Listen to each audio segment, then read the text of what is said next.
So friends, आज से हमारा न्यू टॉपिक जो है स्टार्ट हो चुका है, इनकम फ्रॉम हाउस प्रॉपर्टी।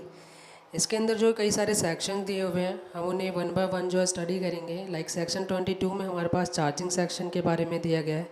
23 के अंदर हम एनुअल वैल्यू निकालना सीखेंगे। 24 के अंदर हमें डिडक्शन जानेंगे कि कौन से डिडक्शन अलाउ होते हैं हाउस प्रॉपर्टी में। सेक्शन 25 में हम अनरियलाइज्ड रेंट की रिकवरी सीखेंगे, कोनरशिप, और लास्ट में हमारा 27 के अंदर जो है हम डीम्ड ओनरशिप के बारे में जानेंगे। तो आज का हमारा टॉपिक पहला जो होगा वो सेक्शन 22 जो है चार्जिंग सेक्शन होगा। सो इसके लिए जो है सेक्शन 22 चार्जिंग सेक्शन के लिए आपको चार्ज बातें जो है पता होनी चाहिए।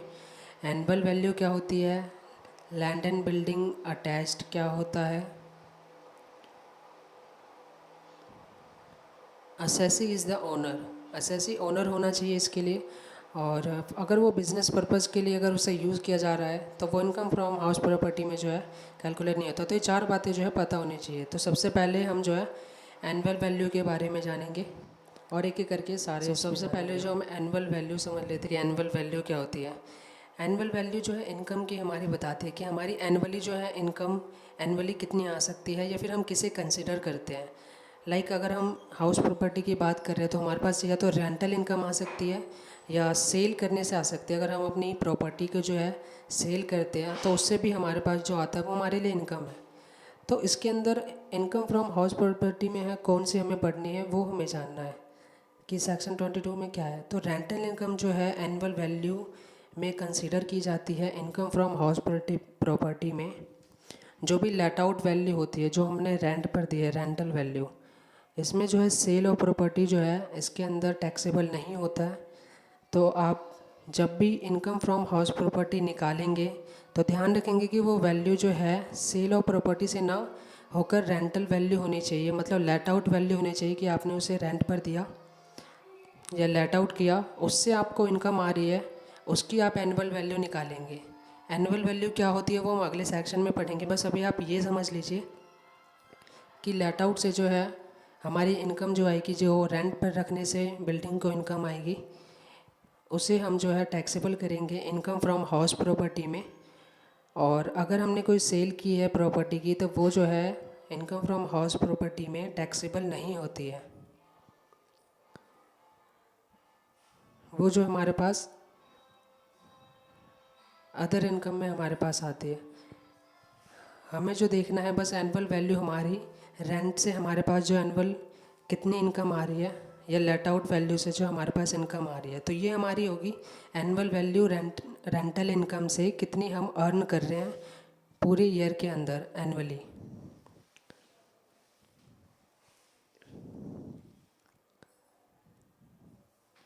ये हमारे पूरे होल ईयर के लिए एनुअल वैल्यू हम निकाल रहे हैं अपने रेंट की।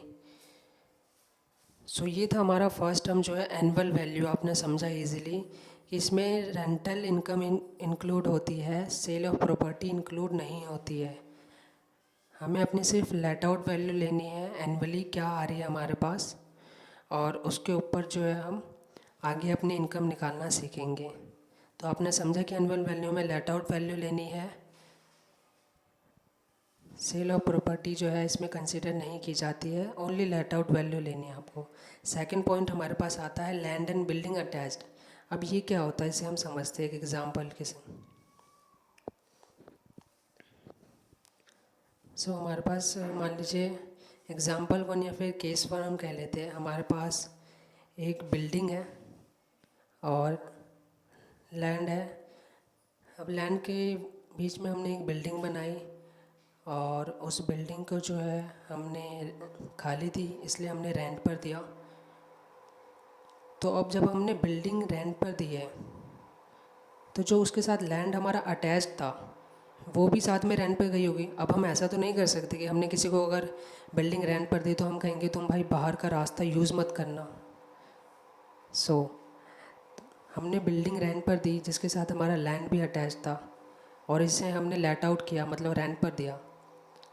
तो इससे जो हमारे पास जो इनकम आएगी वो टैक्सेबल होगी इनकम फ्रॉम हाउस प्रॉपर्टी में। ये जो लैंड एंड बिल्डिंग अटैच्ड है इसकी इनकम को इनकम फ्रॉम हाउस प्रॉपर्टी में कंसीडर किया जाता है। लेट आउट जो इसकी इनकम हमारे पास आती है तो ये टैक्सेबल होती है हमारी इनकम फ्रॉम हाउस प्रॉपर्टी में। अगर लैंड एंड बिल्डिंग जो है यहाँ पर कुछ भी हो सकती है, ज़रूरी नहीं है जिसमें आप रेजिडेंशियल बिल्डिंग है या आपका कोई होटल हो सकता है, कोई ऑडिटोरियम हो सकता है, कोई स्पेसिफिकेशन नहीं है बिल्डिंग की। सेकंड एग्जांपल से हम समझते हैं। अब मान लीजिए आपके पास सिर्फ लैंड है जो कि वेकेंट पड़ा है आपके पास, मतलब कि खाली है, और आपने सोचा कि इसे रेंट पर दे देना चाहिए, तो आपने उसे लेट आउट कर दिया। बट यहाँ पर आप ध्यान रख रहे हैं कि यहाँ पर कोई बिल्डिंग नहीं है, ओनली लैंड है ये आपके पास जो आपने लेट आउट किया है, तो ये जो है टैक्सेबल नहीं होती है इनकम फ्रॉम हाउस प्रॉपर्टी में। ये आपकी अदर इनकम में टैक्सेबल होगी, बट ये इनकम फ्रॉम हाउस प्रॉपर्टी में टैक्सेबल नहीं है। अगर ओनली लैंड है यहाँ पर, ये वेकेंट है, वेकेंट मतलब खाली है, अगर ये लैंड बिल्कुल खाली है, आपने इसे लेट आउट किया है, तो इसकी इनकम जो है इनकम फ्रॉम हाउस प्रॉपर्टी में कंसीडर नहीं होगी, ये टैक्सेबल नहीं होगी, ये टैक्सेबल होगी आपके अदर में।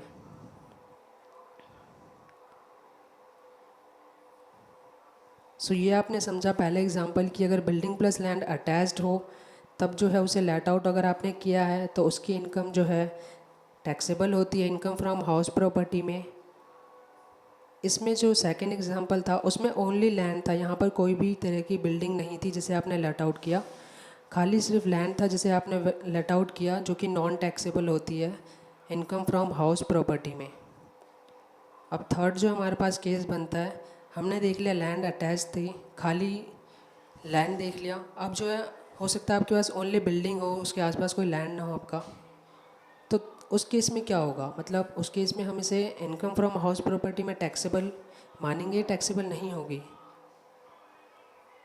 सो अगर मान लीजिए आपके पास एक बिल्डिंग है जैसे खाली थी आपके पास, तो आपने उसे लेट आउट किया है। सो अगर आपने उस बिल्डिंग को लेट आउट किया तो आपके पास जो है उस लेट आउट से आपकी जो है रेंट पर देने से आपको कुछ इनकम आएगी। उस इनकम को जो है हम इनकम फ्रॉम हाउस प्रॉपर्टी में जो है टैक्सेबल मानते हैं, मतलब टैक्स करते हैं उसे। अगर आपने जो है कोई भी बिल्डिंग रेंट पर दी है और उससे आपको इनकम आ रही है, क्योंकि हमने एनुअल वैल्यू में ही जो भी पहला पॉइंट था उसमें समझा कि रेंटल वैल्यू जो है लेट आउट करके जो वैल्यू आई है हमारे पास, जो इनकम आ रही है उसे हम टैक्सेबल टैक्स करते हैं इनकम फ्रॉम हाउस प्रॉपर्टी में। उसी तरह से पहला हमने देखा बिल्डिंग प्लस लैंड अटैच हो तो टैक्सेबल होती है, अगर ओनली लैंड है तब वो टैक्सेबल नहीं है इनकम फ्रॉम हाउस प्रॉपर्टी में, अदर तो टैक्सेबल है। थर्ड जो था हमारे पास के, अगर ओनली बिल्डिंग है हमारे पास और हमने उसे लेट आउट किया है तो वो टैक्सेबल होती है इनकम फ्रॉम हाउस प्रॉपर्टी में। तो आप समझ सकते हैं बहुत इजी टॉपिक है ये। और अब हम समझते हैं असेसी इज़ द ओनर।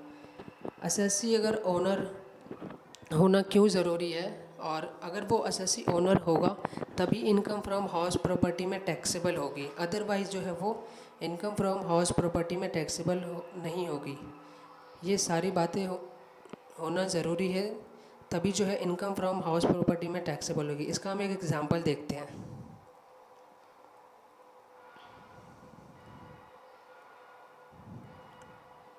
सो मान लीजिए मिस्टर ए है,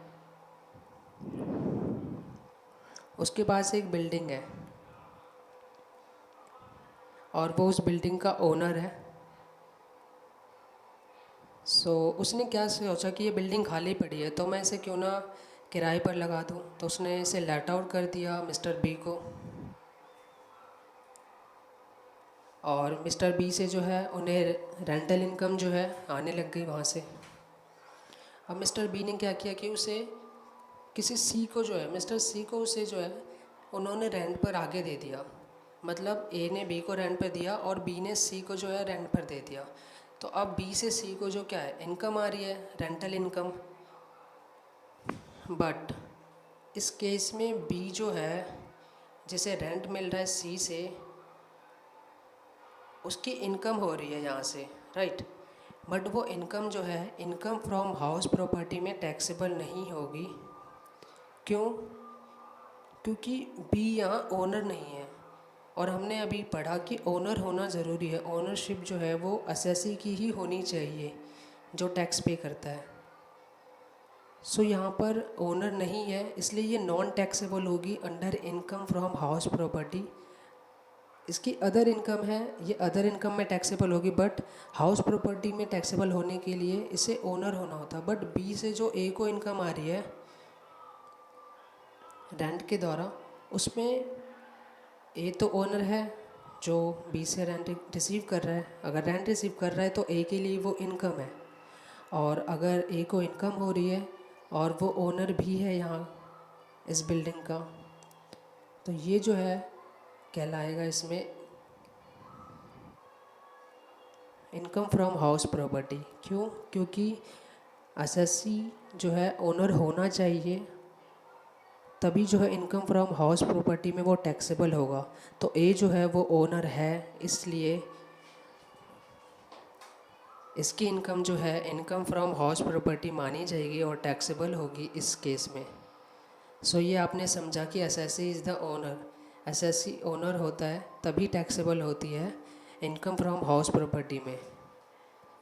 ए के पास बिल्डिंग खाली थी, वो ओनर था, उसने रेंट पर बी को दिया, बी ने सी को दिया।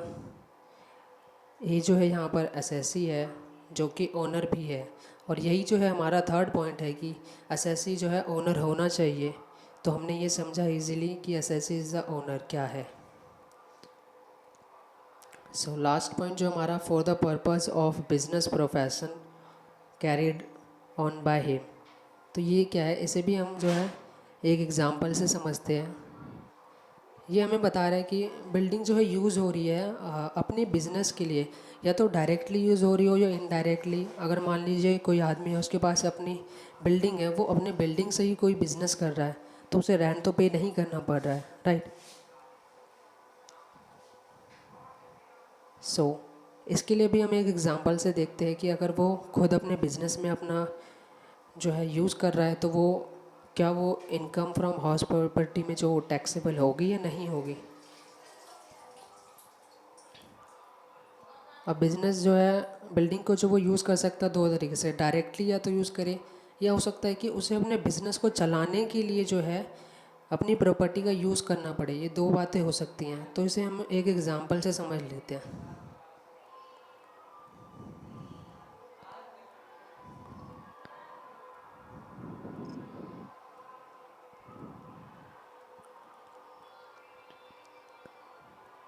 ये हमारा लास्ट पॉइंट है कि जब बिज़नेस या फिर प्रोफेशन में हम अपने किसी बिल्डिंग का यूज़ कर रहे हैं, तो वो दो तरीके से कर सकते हैं।